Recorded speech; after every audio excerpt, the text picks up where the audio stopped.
నారాయణం నమస్కృత్య నరంచైవ నరోత్తమం దేవీం సరస్వతీం వ్యాసం తతో జయముదరయేత్. ఓం శ్రీ గణేశ శారద మాతృశ్రీ గురుభ్యో నమః. ఈ విధంగా సుశర్మ దక్షిణ గోగ్రహణం చేసిన సందర్భంలో నలుగురు పాండవులు కూడా విరాటరాజును రక్షించటము, ఆ విరాటరాజు చాలా సంతోషంతో నగరంలో ఉత్సవాలు జరుపుకోమని దూతల ద్వారా ఆజ్ఞ ఇవ్వటం జరిగింది. ఇక్కడ నగరంలో ఉత్సవాలు జరుగుతూ ఉండగానే మరో పక్కన కౌరవులు ఉత్తర గోగ్రహణం చేశారు. ఈ విధంగా కౌరవులు మహాసైన్యంతో వచ్చి 60,000 ఆవులను తోలుకుపోతూ ఉన్నారు. తిరిగి అనేక మంది గోపాలకులను కూడా వాళ్ళు సంహరించడం జరిగింది. ఈ విధంగా జరిగిన సందర్భంలో ఆ గోపాల యొక్క నాయకుడు, ఈ యొక్క గోపకుల యొక్క నాయకుడు ఎవరైతే ఉన్నాడో అతడు గబగబా విరాట నగరానికి వచ్చి అక్కడ రాజకుమారుడైనటువంటి భూమింజయుడు, అతని పేరేంటి, భూమింజయుడు. మనం ఉత్తర కుమారుడు అంటాం కదా, అతని ఒరిజినల్ పేరు భూమింజయుడు. అతని ఉత్తర కుమారుడు అని కూడా పిలుస్తారు. ఆ విధంగా అతని దగ్గరికి వచ్చి, అయ్యా, మీ నాన్నగారు అయినటువంటి విరాట మహారాజు మిమ్మల్ని మాటి మాటికి సభలో పొగుడుతూ ఉంటారు, మీరు మహావీరుడు అని చెప్పనేసి. ఇప్పుడు అందరి యొక్క నగరంలో ఉన్నటువంటి పౌరుల యొక్క ఇతర సంపద యొక్క రక్షణ భారం నీదేను. ఎందుకంటే విరాటరాజు యుద్ధానికి వెళ్ళున్నాడు సుశర్మతోటి. ఈ సందర్భంలో మీరే రక్షణ భారం వహించాలి. దయచేసి కౌరవ సైన్యంతో యుద్ధం చేసి మా ఆవుల్ని విడిపించమని చెప్పని కోరాడు. వెంటనే అదెంత పని, ఉత్తర కుమారుడు ప్రజ్ఞలు అంటారు కదా, అదనమాట. ఉత్తర కుమారుడు అన్నాడు అనమాట, ఈ కౌరవులతో యుద్ధం అదెంత పని, నాకు సరైనటువంటి సారథి లేడు, నాకు ఉంటే అనాయాసంగా వాళ్ళని జయించేస్తాను. ఈ మధ్య 28 రోజుల పాటు ఒక యుద్ధం జరిగింది, ఘోర యుద్ధం. అప్పుడు నా సారథి మరణించాడు. అందుకని మంచి సారథిని చూడండి, నేను బ్రహ్మాండంగా యుద్ధం చేసి కౌరవ వీరులందరినీ కూడా సంహరిస్తాను. అర్జునుడే వచ్చాడా అని వాళ్ళ భయంతో పారిపోవాల్సిందే అన్నాడు ఉత్తర కుమారుడు. అంటే ఉత్తర కుమారుడు వీరుడు కాకపోవడం ఏమీ లేదు, కాకపోతే ప్రజ్ఞలు ఎక్కువ, అదేవిధంగా మహావీరుడికి ఉండేంత ధైర్యము లేదు. ఇది మనం గమనించాలి. ఇక్కడ కౌరవ సైన్యంతో యుద్ధానికి వెళ్తాను అంటేనే వాడు ధైర్యవంతుడని మెచ్చుకోవాలి. ప్రజ్ఞలు పలికితే పలుకుండొచ్చు, కానీ కౌరవ సైన్యంతో యుద్ధానికి సిద్ధపడుతున్నాడు, అది గమనించాలి మనం. ఈ విధంగా అతడు మాట్లాడుతున్నటువంటి పలుకలన్నీ కూడా అర్జునుడు విన్నాడు. అప్పుడు తనేం గమనించాడంటే, అర్జునుడు నిన్న సాయంత్రంతో అజ్ఞాతవాసం పూర్తయింది, సో మనం ఇంకా బయటపడితే ఇబ్బంది లేదు, కౌరవ సైన్యం వచ్చున్నారు, ఇంతకు మించిన అవకాశం రాదు అని ఆలోచించి ద్రౌపదితోటి రహస్యంగా ఒక మాట చెప్పాడు. బృహన్నల అర్జునుడికి ఒకప్పుడు సారథిగా ఉన్నాడు, అతన్ని సారథిగా తీసుకెళ్ళొచ్చు మీరు అని చెప్పని ఆ ఉత్తర కుమారుడితో చెప్పు అన్నాడు. అప్పుడు ద్రౌపదీదేవి ఆ విషయాన్ని ఉత్తర కుమారుడితో చెప్తూ, నేను అతడు చాలా నేర్పు కలిగినటువంటి సారథి, అర్జునుడికి సారథ్యం వహించాడు ఒకప్పుడు అని చెప్పింది. చెప్పేసరికల్లా అప్పుడు ఉత్తర కుమారుడు, ఇంతకీ అతడు నపంసకుడు అవునా కాదా, ఏదైనా కానీ నేను సారథిగా ఉండమని బృహన్నలను అడగలేను అన్నాడు. ఎవరు? ఉత్తర కుమారుడు. అప్పుడు నీ సోదరైన ఉత్తరం ఉంది కదా, ఆమె చేత అడిగించవచ్చు కదా అంది ద్రౌపది. ఆ విధంగా అప్పుడు ఉత్తర వెళ్ళి బృహన్నల దగ్గరికి వెళ్ళి, అయ్యా గురువుగారు, మా యొక్క అన్నగారు యుద్ధానికి వెళ్తున్నారు ఉత్తర కుమారుల వారు, మీరు దయచేసి ఆయనకు సారథ్యం వహించండి అని రిక్వెస్ట్ చేసింది. అప్పుడు వెంటనే దానికోసమే కదా వెయిట్ చేస్తున్నాడు అర్జునుడు బృహన్నల రూపంలో. వెంటనే వచ్చి నేను సారథ్యం వహిస్తాను అన్న ఉద్దేశంతో ఆ యొక్క బృహన్నల ఉత్తర కుమారుడి దగ్గరికి వచ్చింది. ఆమెను చూడంగానే, ఇంతకుముందు బృహన్నల, నువ్వు ఇంతకుముందు అర్జునుడికి సారథ్యం చేశావా, శైలేంద్రుడు చెప్పింది. అదేవిధంగా ఖాండవవర్ణ దహన సందర్భంలోనూ దిగ్విజయంలో కూడా, అర్జునుడి దిగ్విజయంలో కూడా నువ్వు సారథిగా ఉన్నావుట కదా, ఇప్పుడు నువ్వు నాకు సారథ్యం చేయాలి అని అడిగాడు ఉత్తర కుమారుడు బృహన్నలతో. అప్పుడు బృహన్నల తమాషాగా, నేను సారథ్యం చేస్తానండి, పాడమంటే పాడతాను, నృత్యం చేయమంటే చేస్తాను, వాయిద్యాలు వాయించమంటే మ్రోగిస్తాను అంది బృహన్నల తమాషాగా.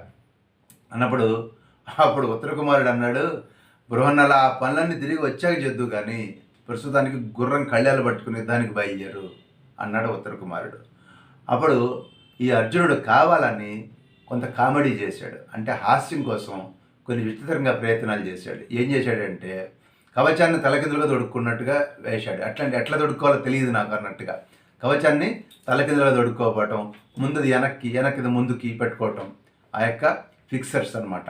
ఈ కవచం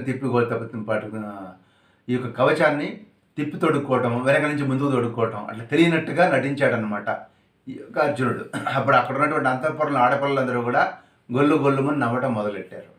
అప్పుడు ఉత్తర కుమారుడు దాన్ని సరిచేసి ఇతడికి కవచాన్ని ప్రాపర్గా అర్జునుడికి కవచాన్ని ప్రాపర్గా తొడిగి రథానికి ధ్వజాన్ని తగిలించుకొని ఆయుధాలను రథంలో ఉంచుకొని యుద్ధానికి బయలుదేరాడు ఉత్తర కుమారుడు.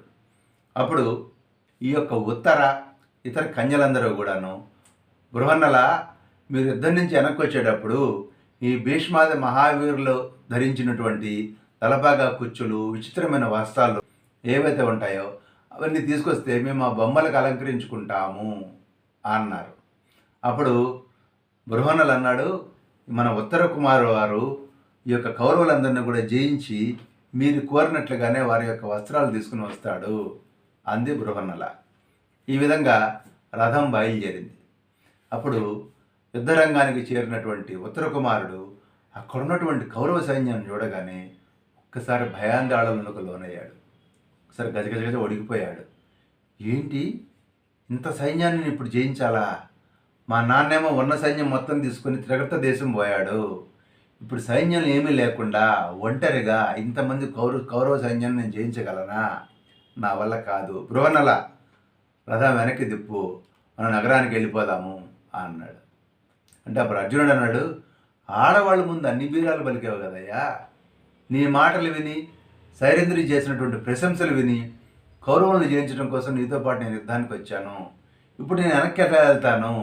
కౌరవులందరూ ఈ యొక్క ఆడవాళ్ళందరూ నన్ను చూసి మనం నవ్వరా, నేను రాను అన్నాడు అర్జునుడు. ఎవరు నాయనా నవ్వితే నవ్వారా బాబు, ఆవులన్నీ పోయినా పర్లేదు, మత్స్యదేశ సంపద మొత్తం కౌరవులు కొల్లగొట్టుకుని పోయినా పర్లేదు, నేను మాత్రం యుద్ధం చేయను అని ఉత్తర కుమారుడు రథంలోంచి కిందకు దూకి వెనక్కి తిరిగి పరిగెత్తడం ప్రారంభించాడు. అప్పుడు బృహన్నల పరిగెత్తుకుంటూ వెళ్ళి, నువ్వు క్షత్రియుడివి, అలా పారిపోకూడదు అంటూ వెనకాల పరిగెడుతున్నాడు అర్జునుడు. ఈ విధంగా పరిగెడుతూ ఉండగా సైన్యం అంతా కూడా పక్కపక్క నవ్వుకుంటూ ఉన్నారు. అయితే కొంతమంది సైనికులు మాత్రం, ఈ యొక్క సీనియర్ సైనికులు ఎవరైతే ఉంటారో, అంటే చాలా కాలంగా యుద్ధాలు చేసినటువంటి సైనికులు, ఈ యొక్క బృహన్నల యొక్క పరిగెత్తటం ఆ నడక గమనించి కొంపదీసి ఇతడు అర్జునుడా అని అప్పుడే అనుకున్నారు.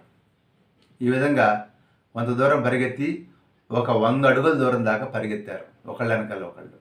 పరిగెత్తినటువంటి అర్జునుడు ఈ యొక్క ఉత్తర కుమారుడు యొక్క చుట్టూ ముడి పట్టుకొని మొత్తానికి ఆపగలిగాడు. దాంతో ఓ బృహన్నల నీకేం కావాలంటే అది ఇస్తాను, నన్ను వదిలిపెట్టు అన్నాడు ఉత్తర కుమారుడు.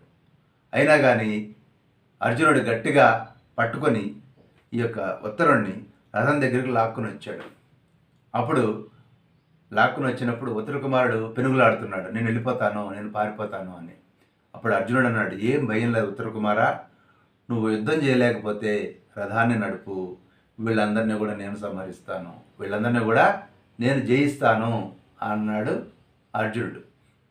అని చెప్పని వాణ్ణి రథం ఎక్కించి, ఈ యొక్క ఉత్తర కుమారుడిని రథం ఎక్కించి తను కూడా రథం ఎక్కాడు. అప్పుడు కురు సైన్యంలో ఉన్నటువంటి వీరులు దూరం నుంచి చూస్తూ ఉన్నప్పుడు ఈ యొక్క ఎక్స్చేంజ్ గమనించారు. అంటే ఉత్తర కుమారుడు రథి సారథి అయ్యాడు, సారథి రథి అయ్యాడు. ఈ రెండు గమనించినటువంటి సందర్భంలో కొంపదీసి వచ్చినవాడు అర్జునుడా అని భయం పట్టుకుంది కొంతమంది కౌరవ సైన్యంలో ఉన్నటువంటి మహావీరులకు. అప్పుడు కొన్ని దుశ్శకునాలు చూసినటువంటి ద్రోణాచార్యుడు, అనుమానం లేదు, నపుంసకుడు అయినటువంటి ఆ యొక్క దూరంగా ఉన్నటువంటి ఆ వ్యక్తి ఎవరైతే ఉన్నాడో ఇతడు ఖచ్చితంగా అర్జునుడే, సందేహం లేదు. ఇప్పుడు ఎన్నో కష్టాలు పడి ఈ యొక్క అర్జునుడు ఈరోజు యుద్ధంలోకి వచ్చాడు, ఈరోజు అతను ఎదిరించడం కౌరవ సైన్యంలో ఎవరి వల్ల కాదు అన్నాడు ద్రోణాచార్యుడు. అనగానే వెంటనే పక్కనే ఉన్నటువంటి కర్ణుడు కోపంతో, నువ్వు మాటి మాటికి అర్జునుడిని పొగుడుతూ ఉంటావు ద్రోణాచార్య, అతడు నాకు కానీ దుర్యోధనుడికి కానీ 16వ వంతు కూడా పోలాడు, 1/16 అర్జునుడు అంటే లెక్కే లేదు మాకు అన్నాడు కర్ణుడు. అప్పుడు దుర్యోధనుడు అన్నాడు, కర్ణ, వచ్చినవాడు ఫల్గుణుడే అయితే అంతకంటే కావాల్సిందే ఉంది. గడువుకు ముందే బయటపడ్డాడు కాబట్టి మళ్ళీ అతన్ని వనవాసానికి పంపుదాము అన్నాడు. ఈ విధంగా అన్న తర్వాత అర్జునుడు ఉత్తర కుమారుణ్ణి తన ఆయుధాల కోసం శమీవృక్షం దగ్గరికి తీసుకుని వెళ్ళాడు. అర్జునుడు తీసుకుని వెళ్ళి, రాజకుమారా, నువ్వు తీసుకున్నటువంటి అస్త్రశస్త్రాలు యుద్ధంలో నిలబడవు, ఆగవు. ఈ చెట్టు చివర కొమ్మలో గుబురులో 5 పాండవుల ఆయుధాలు కట్టి ఉన్నాయి, ఆ కట్ట మొత్తం పట్టుకుంటురా అన్నాడు. అప్పుడు ఉత్తర కుమారుడు అన్నాడు, అక్కడున్నటువంటిది శవమయ్యా, ఆ శవాన్ని నిన్నట్లా స్పృశిస్తాను, నేను రాజకుమారుణ్ణి అన్నాడు. అయ్యా బాబు, అవి శవం కాదు, ఆయుధాలే, నువ్వు వెళ్ళి తీసుకునిరా అన్నాడు. అప్పుడు ఉత్తర కుమారుడు ఆ చెట్టెక్కి ఆ ఆయుధాలు ఉన్నటువంటి కట్ట తీసుకుని వచ్చాడు. కట్ట తీసుకుని వచ్చి కట్ట ఓపెన్ చేస్తే రకరకాల ఆయుధాలు ఉన్నాయి. అప్పుడు ఈ యొక్క అర్జునుడు ఈ యొక్క ఉత్తర కుమారుడికి ఒక్కొక్క ఆయుధం యొక్క ప్రాశస్త్యాన్ని, దాని గురించి, ఇది ధర్మరాజు ధనుస్సు, ఇది భీముడి ధనుస్సు, ఇది అర్జునుడి ధనుస్సు, ఇదే గాంధీవము, ఇలా చెప్పుకుంటూ అక్కడ ఉన్నటువంటి ఆయుధాల యొక్క వివరాలు చెప్పాడు. చెప్పి చివరికి పాండవుల యొక్క వివరాలన్నీ కూడాను బృహన్నల ఉత్తర కుమారుడికి వివరంగా చెప్పాడు. అప్పుడు బృహన్నల రూపంలో ఉన్నటువంటి అర్జునుడితోటి ఉత్తర కుమారుడు అడిగాడు, నీ మాటలు నాకు నమ్మశక్యంగా లేవు, నీకు 10 పేర్లు ఉన్నాయంటారు కదా, అవి ఎందుకు వచ్చినాయో చెప్తే నేను నిన్ను నమ్ముతాను అన్నాడు. అప్పుడు అర్జునుడు చెప్పాడనమాట, నా 10 పేర్లు ఏంటంటే అర్జున, పాల్గొన, జిష్ణు, కిరీటి, శ్వేతవాహన, భీపత్సయ, విజయ, కృష్ణ, సవ్యసాచి, ధనంజయ. ఇవి నా పేర్లు. అర్జునుడు, ఫల్గుణుడు, జిష్ణువు, కిరీటి, శ్వేతవాహనుడు, భీపత్సుడు, విజయుడు, కృష్ణుడు, సవ్యసాచి, ధనంజయుడు. ఇవి నా 10 పేర్లు. అన్ని దేశాలు జయించి ధనం సంపాదించాడు కాబట్టి ధనంజయుడను. యుద్ధానికి గనక వెళ్తే దుర్మార్గులను జయించకుండా రాను, అందుకే నేను విజయుడిని. నా రథాశ్వాలు తెల్లగా ఉంటాయి కాబట్టి నేను శ్వేతవాహనుడను. ఉత్తర ఫల్గుణ నక్షత్రంలో పుట్టాను కాబట్టి నేను ఫల్గుణుణ్ణి. దానవులతో యుద్ధం చేసినప్పుడు పూర్వము స్వయంగా ఇంద్రుడు నా నెత్తి మీద కిరీటం పెట్టి అలంకరించాడు, అందుచేత నేను కిరీటిని. అదేవిధంగా యుద్ధరంగంలో ఎవరికి కూడా జుగుత్స కలిగించే పనులను చెయ్యను, బేపత్సమైనటువంటి యుద్ధాన్ని చేస్తాను కాబట్టి నేను బేపత్సుడిని. అదేవిధంగా గాంధీవాన్ని 2 చేతులతోటి లాగి ఆయుధాలను ప్రయోగించగలను, అందుచేత 2 చేతులతోటి ఆయుధాలు ప్రయోగించగలను కాబట్టి నేను సవ్యసాచిని, ఇలా అనమాట. అందుకనే అర్జునుడికి 2 వైపులు అక్షయ తోరణాలు ఉంటాయి. ఇటు నుంచి ఒక బాణం ఎట్లా వేయగలడు, ఇటు నుంచి ఒక బాణం ఎట్లా వేయగలడు. కాలి బటన వేలతోటి ధనుస్సు నిలబెట్టి 2 చేతులతోటి బాణాలు వేసేవట అర్జునుడు. ఈ విధంగా చెప్తారు. అందువలన నేను సవ్యసాచిని. అదేవిధంగా నేను నా రంగు ఏదైతే, నా శరీరపు రంగు ఏదైతే ఉందో భూలోకంలో ఎవరికి లేని కలర్ అది, ఆ మోడల్. అందువల్ల అదేవిధంగా పరిశుద్ధమైనటువంటి కర్మను కూడా చేస్తాను. ఈ విధంగా రంగు రూపంలో కానివ్వండి, మానసికంగా కానివ్వండి, నేను పరిశుద్ధమైనటువంటి వ్యక్తిని, అందుకని నేను అర్జునుడిని. అదేవిధంగా నన్నెవరు జయించలేరు, నేనే జయిస్తాను కాబట్టి నేను జిష్ణువును. అదేవిధంగా నా వర్ణము కృష్ణభాస్వరము నా రంగు, ఒంటి రంగు. అందువల్ల మా తండ్రి నాకు కృష్ణ అని పేరు పెట్టాడు. ఈ విధంగా అన్ని పేర్ల యొక్క వివరాలు చెప్పినప్పుడు ఉత్తర కుమారుడు అర్జునుడి దగ్గరికి వెళ్ళి తన యొక్క పేరు చెప్పి అభివాదం చేశాడు. తెలియక ఏమన్నా తప్పుడు మాటలు మాట్లాడి ఉంటే నన్ను క్షమించు, ఇప్పుడు నా భయం పూర్తిగా తొలగిపోయింది అన్నాడు. అప్పుడు అర్జునుడు యుద్ధానికి సన్నద్ధమైపోయి చేతులుకున్నటువంటి కంకణాలన్నీ కూడా తీసేసి దానికి సంబంధించిన ఆయుధాలకు సంబంధించినటువంటిది, ఈ విధంగా యోధుడు సాధించేటువంటి రకరకాలైనటువంటి కవచాలు చేతులకి, అదేవిధంగా కాళ్ళకి అన్నిటికీ మనం కిట్స్ వేసుకుని, క్రికెట్ ఆడేవాళ్ళు వేసుకున్నారు సార్, నడుముకి కాళ్ళకి ప్యాడ్స్ కట్టుకుంటారు అట్లా అనమాట. ఈ విధంగా హస్తత్రాణాలు అంటారు వాటిని. అవన్నీ కూడా వాటిని ధరించాడు అర్జునుడు. అలాగే నల్లగా ఉన్న ఉంగరాల జుట్టు కూడా తెల్లని వస్త్రంతో పైకి కట్టి ముడేశాడు. అంటే మన సినిమాటిక్గా అనమాట. యుద్ధానికి సిద్ధమయ్యేటప్పుడు, ఫైట్కి సిద్ధమయ్యేటప్పుడు హీరో ఎట్లా ప్రిపేర్ అవుతాడు అని అట్లా అనమాట. అర్జునుడు ఒక్కొక్కటి తొడుక్కుంటున్నాడు, జుట్టు పైకి ముడేశాడు, సిద్ధపడ్డాడు, గాంధీవం తీశాడు, దానికి నారిగట్టాడు, శంఖం పూరించాడు. శంఖం పూరించేసరికి శత్రు సైన్యం దద్దరిల్లిపోయిందనమాట. దద్దరిల్లిపోయినప్పుడు ఉత్తర కుమారుడు భయపడిపోయి రథం మీద అట్లాగే కూర్చుని బిత్తర చూపులు చూస్తున్నాడు. ఆ యొక్క శంఖధ్వనికి, ఆ ప్రిపరేటరీ వర్క్కి కంగారు పడ్డాడు ఉత్తర కుమారుడు. అప్పుడు అర్జునుడు, భయం లేదు ఉత్తర కుమారా, ధైర్యంగా ఉండు, విజయం మనదే అని మాటి మాటికి అర్జునుడు ఉత్తర కుమారుడికి ధైర్యం చెప్పాల్సి వచ్చింది. ఎందుకంటే ఉత్తర కుమారు ఊరుకునే డల్ అయిపోతున్నాడు, భయపడిపోతున్నాడు. కంగాళిగా ఉంది వ్యవహారం అంతా కూడా. ఈ విధంగా జరిగిన సందర్భంలో ఉత్తర కుమారుడికి ఉన్నటువంటి ఒక ప్రజ్ఞ ఏంటంటే అతను మంచి సారథి కూడా. అందువల్ల అతడు సారథ్యం బాగా చేయగలడు కాబట్టి అద్భుతంగా అతడు సారథ్యం చేసుకుంటూ ఈ యొక్క అర్జునుడిని యుద్ధరంగం వైపు తీసుకెళ్తూ ఉన్నాడు. ఇదంతా హడావడి హంగామా, ఈ యొక్క శకునాలు ఇవన్నీ చూసినట్లయితే ఇదేదో వైపరీత్యానికే వచ్చింది, వచ్చేవాడు అర్జునుడే అన్నాడు ద్రోణాచార్యుడు. దుర్యోధనుడికి ఈ మాటలు నచ్చట్లేదు. ఊరుకురికి నేను ఏదో పెద్ద హంగామా చేస్తున్నాడు, గాలులు వీస్తున్నాయి, పిడుగులు పడుతున్నాయి, అర్జునుడు వస్తున్నాడు అని ఊరుకురుకునే ఆయన గురించి ఒక డబ్బా కొడుతుంటావు. అర్జునుడు అయితే మరీ మంచిది, పాండవులందరినీ అరణ్యానికి పంపిద్దాము, మత్స్యరాజు వచ్చినా అర్జునుడు వచ్చిన యుద్ధం మాత్రం చేయాల్సిందే అన్నాడు దుర్యోధనుడు. అప్పుడు కర్ణుడు ద్రోణాచార్యుడిని విమర్శిస్తూ, ఈయన ఊరుకురికిన పాండవుల మీదకి ప్రేమ ఎక్కువ, గాలులు రావకుండా ఎందుకుంటాయి, నడుస్తున్నప్పుడు గుర్రాలు సకిలిస్తూనే ఉంటాయి, వర్షం కురుస్తుంటాయి, ఉరుములు వినపడుతుంటాయి, ఇవన్నీ శకునాలు అంటారా, ఇవన్నీ కూడా అపశకునాలు అంటారా, అర్థం లేదు. అసలు ఈ యొక్క ఇబ్బందికరమైనటువంటి పరిస్థితుల్లో ఆపత్ సమయాల్లో ఈ ముసలోళ్ళు మా సలహాలు తీసుకోకూడదు అన్నాడు కర్ణుడు. ఈ విధంగా అని చెప్పని కర్ణుడు ఒక చమత్కారంగా కొన్ని మాటలు అంటాడు. ఇప్పుడు రకరకాల గోష్ఠులు జరుగుతున్నప్పుడు, అదేవిధంగా పార్కుల్లో కూడాను, ఈ పెళ్ళిళ్ళలోనూ, రకరకాల ఉత్సవాలు జరిగే చోట కొంతమంది పండితులు చమత్కారంగా మాట్లాడుతుంటారు. వాళ్ళు అక్కడే శోభిస్తుంటారు, ఏదో హడావడిగా అన్ని సర్దుతుంటారు. యజ్ఞయాగాలు జరుగుతున్నాయి, పెళ్ళిళ్ళు జరుగుతుంటే అది ఇటు పెట్టండి, ఇదటి పెట్టండి అంటారు. లేదా వీళ్ళు ఊరుకూరుని అటు ఇటు పెడతారు, ఇటు సర్దుతారు. అదేవిధంగా ఎవరిని తప్పు చేశారనుకో, అది తప్పు, ఇది ఒప్పు అని ఊరుకూరుని మాట్లాడుతుంటారు. ఈ హంగామా చేయడానికి మాత్రమే వీళ్ళందరూ పనికొస్తారు. ద్రోణాచార్యులు లాంటి వాళ్ళు యుద్ధ రంగంలో ఇలాంటి వాళ్ళ యొక్క సలహాలు తీసుకోవటం వేస్ట్ అన్నాడు కర్ణుడు. ద్రోణాచార్యుడు గారికి తిక్కరేగిపోయింది.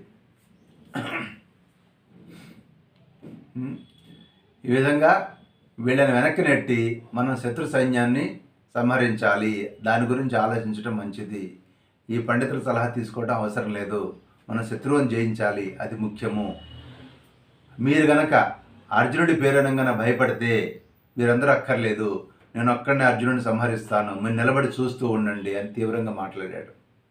దాంతో కృపాచార్యుడు కర్ణుడిని తీవ్రంగా నిందించి, ఎందుకయ్యా ఊరినంత బడాయిపోతావు, అర్జునుడిని ఎదిరించడం అంటే మెడకి బండరాయి కట్టుకుని సముద్రంలో దూకటం లాంటిది అన్నాడు. అప్పుడు తన తండ్రి అయినటువంటి ద్రోణాచార్యుడిని విమర్శించినందుకు అశ్వత్థామకి తీవ్రమైనటువంటి కోపం వచ్చింది. కోపం వచ్చి కర్ణుని దూషిస్తూ, ఏమయ్యా కర్ణ, ఊరు గురిన మాటలు చెప్తుంటావు, నువ్వు కనీసం పాండవులను ఒక్కసారి జయించావా, ఒక్కసారి నువ్వు జయించిన సందర్భం చెప్పు, నాకు ఒక నిదర్శనం చెప్పు చాలు, నాకు ఊరి గురిన మాట్లాడద్దు. అర్జునుడి గురించి ఏంటంటే పేలుతున్నావు, ఎవడనుకుంటున్నావు అర్జునుడు? అర్జునుడు భగవంతుడు కనుక నిలబడితే దైవ బలంతో యుద్ధం చేస్తాడు, మనుషుడు వచ్చినప్పుడు మనిషి బలంతో యుద్ధం చేస్తాడు, అస్త్రంతో ఎదుర్కొంటాడు, శస్త్రంతో ఎదుర్కొంటాడు. అర్జునుడితో సమానమైనటువంటి వీరుడు ఎవడున్నాడో నాకు చూపించు. అందుచేతనే ద్రోణాచార్యుడికి అర్జునుడి మీద ప్రేమ ఎక్కువ. అశ్వత్థామ అన్నాడు, నువ్వు ఆనాడు జూతం ఆడావు, ఇంద్రప్రస్థం జయించావు, ద్రౌపదిని సభకు లాక్కొచ్చావు, ఇప్పుడు యుద్ధాన్ని కూడా అలాగే చెయ్యి, ఆ ధైర్యంతోనే. ఆ రోజు ఏ ధైర్యంతో ఇవన్నీ చేశావో ఈరోజు అదే ధైర్యంతో యుద్ధానికి దిగు. నిన్ను శకునున్నాడు కదా, రాజధర్మ నిపుణుడు, వాణ్ణి చేయమని యుద్ధము. ఇప్పుడు అర్జునుడు పాచికలు వేయడు, అర్జునుడు పాచికలతో పందెలు వేయడానికి రాలేదు, గాంధీవం నుంచి బాణ వర్షం కురిపించబోతున్నాడు. అవి బుల్లెట్లు. అర్జునుడి యొక్క గాంధీవం నుంచి వచ్చేటువంటి ఈ యొక్క బాణ వర్షాన్ని ఎదుర్కోవాలి. ఇప్పుడు పాచికలతో ఆడే టైం కాదు ఇది. మీరందరూ కూడా యుద్ధం అర్జునుడితో చేస్తే చెయ్యండి, నేను మాత్రం చెయ్యను. ఎందుకంటే నేను వచ్చింది యుద్ధం చేయడానికి వచ్చింది, మత్స్యరాజు అనేటువంటి విరాటుడితో యుద్ధానికి నేను వచ్చా. ఇప్పుడు అర్జునుడు వస్తే అర్జునుడితో యుద్ధం నేను చెయ్యను అన్నాడు అశ్వత్థామ. మీకు అర్థమైందా? ఇంతలో భీష్ముడు కలగజేసుకొని వాళ్ళని శాంతిస్తూ ఈ ద్రోణాచార్యుడి యొక్క పరాక్రమాన్ని ప్రశంసించాడు. మీ యొక్క తండ్రి కొడుకులు చాలా గొప్పవాళ్ళు, మీలోనే ఈ యొక్క ధర్మము క్షాత్రము రెండు కనపడతాయి అని భీష్ముడు పరిపరి విధాల ద్రోణాచార్యుడిని అశ్వత్థామని పొగిడి వాళ్ళని శాంతింపజేశాడు. అప్పుడు దుర్యోధనుడు కూడా ద్రోణుడిని సారీ చెప్పి క్షమించమని చెప్పి కోరాడు. ఇప్పుడు భీష్ముడి మాటలు విన్నటువంటి అశ్వత్థామ అన్నాడనమాట, ఏదైనా కానీ శత్రువులో ఉన్నటువంటి గొప్ప గుణాలను శ్లాఘించటం ధర్మము. అందులో ఈయన గురువు గారు తన శిష్యుడిని కానీ పుత్రుడిని కానీ శ్లాఘించకుండా ఎలా ఉంటాడు అన్నాడు అశ్వత్థామ. ఈ విధంగా అప్పుడు ద్రోణాచార్యుడు, సరే నేనేం కోపపడట్లేదు, భీష్మాచార్యుడు చెప్పిన మాటలతో నేను సంతోషపడుతున్నాను, ఇహ వనవాసం పూర్తి కాకుండా అర్జునుడు యుద్ధానికి రాడు, వచ్చాడంటే వనవాసం అజ్ఞాతవాసం పూర్తయినట్లే. అందువలన మనము దుర్యోధనుడు కానీ ధృతరాష్ట్ర పుత్రులు కానీ అర్జునుడి బారిన పడకుండా వాళ్ళని మనం కాపాడుకోవాలి అన్నాడు ద్రోణాచార్యుడు. ఇప్పుడు భీష్ముడు దుర్యోధనుడితోటి ఏమన్నాడంటే, నువ్వు 1/4 సైన్యంతో అంటే 25% సైన్యాన్ని తీసుకొని నగరానికి వెళ్ళిపో, అలాగే ఇంకో 1/4 సైన్యం నీ వెనకాలే ఈ ఆవులన్నీ తోలుకుంటూ నీ వెనకాలే నగరానికి వస్తుంది, అప్పటికే సగం సైన్యం పూర్తవుతుంది. మిగిలిన సగం సైన్యంతో మేము అర్జునుడితో యుద్ధం చేస్తాము. ఆ వచ్చినవాడు ఒకవేళ మత్స్యరాజే కనుక విరాటరాజే కనుక వచ్చినట్లయితే, ఆ వచ్చేవాడు ఒకవేళ అర్జునుడు కాదు విరాటరాజే కనుక అయితే ఆ విరాటరాజుతోనే యుద్ధం చేస్తాం సగం సైన్యంతో, మీరు ముందు వెళ్ళండి అనగానే దుర్యోధనుడు ముందుగాను ఆ వెనకాల మరో 1/4 సైన్యంతో గోధనము కూడాను ఆ దుర్యోధనుడిని ఫాలో అవ్వడం మొదలెట్టాయి. ఇప్పుడు భీష్ముడు సైన్యమంతా కూడా జాగ్రత్తగా మోహరించి యుద్ధానికి సన్నద్ధమై నిలిచాడు. అప్పుడు ఏం జరిగింది, అర్జునుడి యొక్క యుద్ధ పరంపర, అర్జునుడి యొక్క పరాక్రమాన్ని ఏ విధంగా చూపించాడు అనేది నెక్స్ట్ ఎపిసోడ్లో తెలుసుకుందాం. స్వస్తి.